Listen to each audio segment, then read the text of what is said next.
Hello mga koy, so sa video natin ito ay tatampok natin ang Batang Gilas Pilipinas squad kung saan sa kasalukuyan nga mga koys ay napapalaban ito para sa Under 16 Asian Championship sa Doha, Qatar. Pero kung bago ka pa lang sa aking munting YouTube channel, baka pwede mo namang i-likes and subscribe.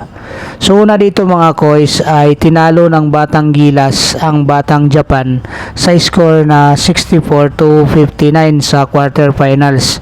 So ito nga mga koys ay pinangunahan ng second generation stalwarts na si Kiefer Alas sa kanyang 29 points, 9 rebounds, 3 assists, 1 steal at saka isang block.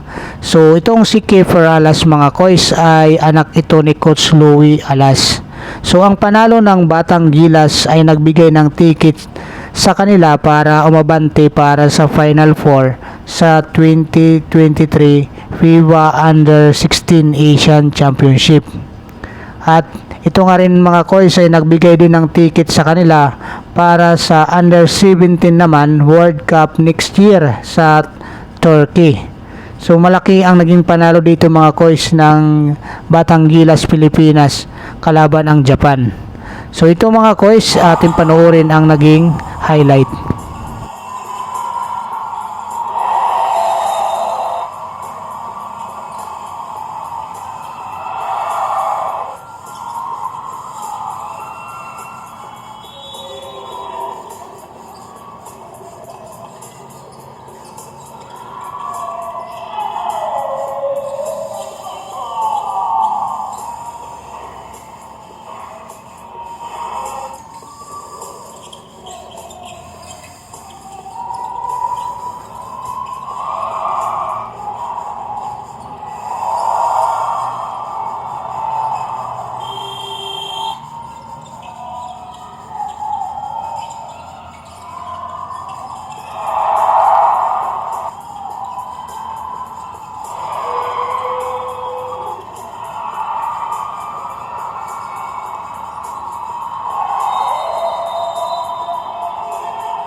So sa pangalawang balita naman natin mga koys, medyo bad news naman ito mga koys dahil tinalo ng Batang Boomers ang Batang Gilas Pilipinas sa semifinal. So nangyari na nga mga koys kanina ang semifinals match up ng Batang Gilas Pilipinas at saka Batang Australian Boomers.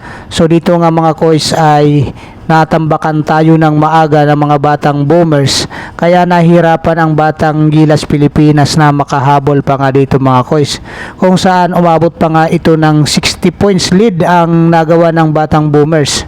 So ito nga mga koys ang naging final score 36-92 ayon sa report ng spin.ph. So ito nga mga koys ay hindi na kinaya ng ating mga Batang Gilas Pilipinas dahil sa second quarter nga mga koys ay 3 points lang ang na-score ng Batang Gilas Pilipinas natin. Kaya nahirapan na nila itong maihabulin na ang kalamangan ng Batang Boomers. So dito nga mga koys, mapansinin natin ang naging score nga para sa Batang Gilas Pilipinas ay 6 points nga lang ang pinakamataas na puntos. Kaya dito nga mga koys, sa kalaban naman ay mayroon silang apat na nagkaroon ng double digit scoring. Pero kudos pa rin naman sa ating mga Batang Gilas Pilipinas mga koys.